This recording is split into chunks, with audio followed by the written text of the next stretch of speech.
নমস্কার বন্ধুরা, Nayana kitchen village ফুডে আপনাদের সকলকে স্বাগত জানাই। আজ আমি ঘরোয়া কিছু উপকরণ দিয়ে একদম গ্রাম্য পদ্ধতিতে মাছের ঝালের রেসিপি আপনাদের সঙ্গে শেয়ার করব। আপনারা প্লিজ পুরো ভিডিওটি দেখুন। আমি এখানে কাতলা মাছ নিয়ে নিয়েছি আর নিয়েছি কিছু গুঁড়ো মশলা আর বাটা মশলা।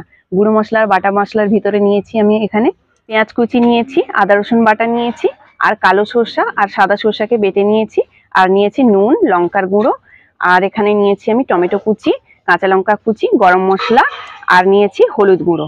ব্যাস, এগুলো দিয়ে আমি এখানে মাছের ঝালটা বানিয়ে নেব। আপনারা প্লিজ পুরো ভিডিওটি দেখুন। এখন আমি কড়াটা ভালো করে গরম করে মাছটাকে ভেজে নেব। কড়াটা আমি বসিয়ে নিয়েছি, গ্যাসটা ধরিয়ে দিয়েছি। কড়াটা গরম হয়ে যাক, তাহলে মাছটাকে তারপরে ভালো করে আমি ভেজে নেব। মাছে আমি ভালো করে নুন হলুদ তেল মাখিয়ে নিয়েছি। কড়াটাও গরম হয়ে গেছে, কড়াতে তেল দিয়ে মাছগুলোকে ভালো করে ভেজে নেব। তেলটা ভালো করে আমার গরম হয়ে গেছে, এখন আমি মাছগুলো তেলে দিয়ে দেব।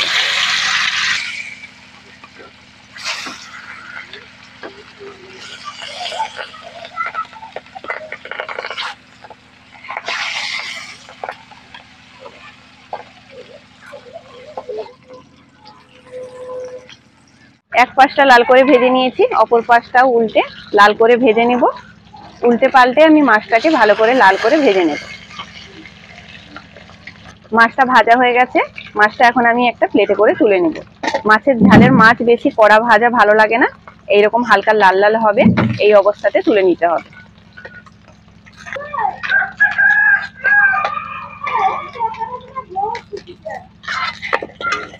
সবগুলো মাছ আমার তোলা হয়ে গেছে, আর বাকি যে মাছগুলো আছে ওগুলোকে আমি ভেজে নেব।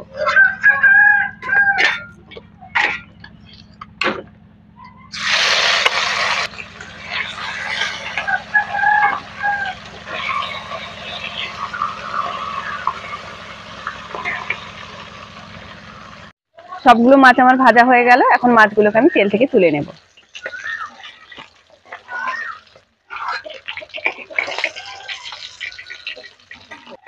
মাছগুলো আমার ভাজা হয়ে গেল, এখন আমি রান্নাটা বসিয়ে দেব। মাছ ভাজার পর অনেকটাই তেল আমার বেশি হয়েছে, আর তেল দেবো না, এই তেলটাতেই মাছের ঝালটা আমি রান্না করে নেব। তেলে আমি তেজপাতা দিয়ে দিলাম, আর পেঁয়াজ কুচি দিয়ে দিলাম। পেঁয়াজটা লাল লাল হয়ে গেলে তারপরে আমি আদা রসুন বাটাটা দেব। পেঁয়াজটা আমি হালকা লাল করে ভেজে নিয়েছি, এখন এতে আমি 1 চামচ আদা রসুন বাটা দিয়ে দেব। 1 চামচ আদা রসুন বাটা দিয়ে দিলাম, আর টমেটো কুচিটাও আমি দিয়ে দেব।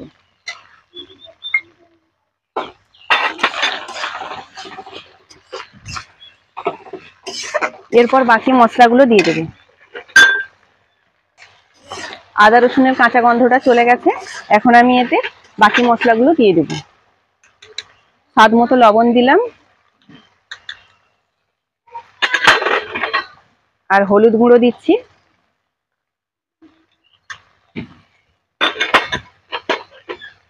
লঙ্কার গুঁড়ো,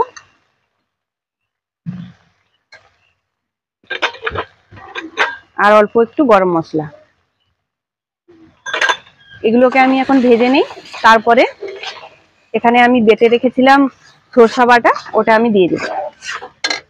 এখন এতে আমি সরষা বাটা দিয়ে দিচ্ছি। সরষা বাটা দিয়ে বেশিক্ষণ ভাজার দরকার নেই, একটুখানি ভেজেই আমি জল দিয়ে দেব।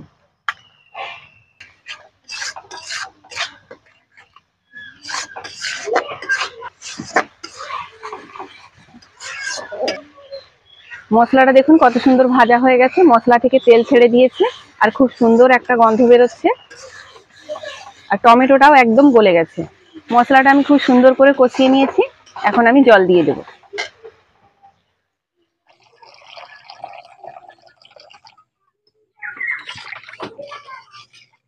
তরকারিটা ফুটে উঠলে তারপরে আমি মাছগুলো দেব।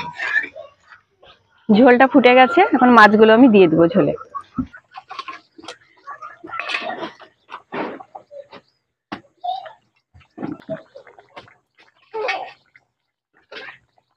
মাছের ঝালটা হয়ে গেছে, এখন উপর থেকে আমি গরম মশলার গুঁড়ো আর কাঁচা লঙ্কার কুচি ছড়িয়ে দেব।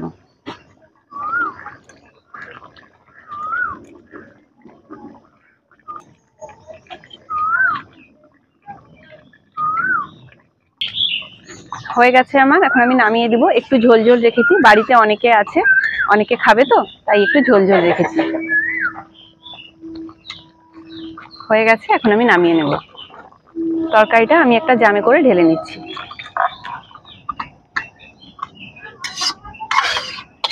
দেখুন কত সুন্দর কালারটা এসেছে। মাছের ঝালটা একদম রেডি। এখন আমি টেস্ট করব মাছের ঝালটা কেমন হয়েছে। সকাল থেকে ভীষণ বৃষ্টি হচ্ছে, তাই জন্য পুরো রান্নাঘরটাই আমার ভিজে গেছে, তাই মাদুরে বসেই আমাকে খেতে হচ্ছে।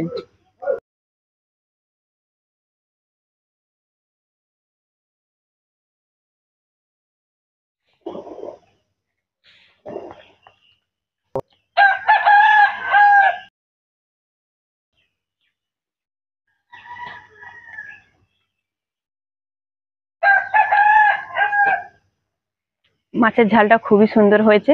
ঘরে থাকা কয়েকটা উপকরণ দিয়ে আমি এটা বানিয়েছি। আপনারাও বাড়িতে এইভাবে মাছের ঝাল বানিয়ে খান, দেখবেন খুবই ভালো হবে খেতে। তাহলে আজকের মতন এখানেই শেষ। দেখা হচ্ছে পরের ভিডিওতে। আপনারা ভালো থাকবেন, সুস্থ থাকবেন। আমার ভিডিওগুলো যদি আপনাদের ভালো লাগে তাহলে অবশ্যই লাইক করে চ্যানেলটিকে সাবস্ক্রাইব করে দেবেন।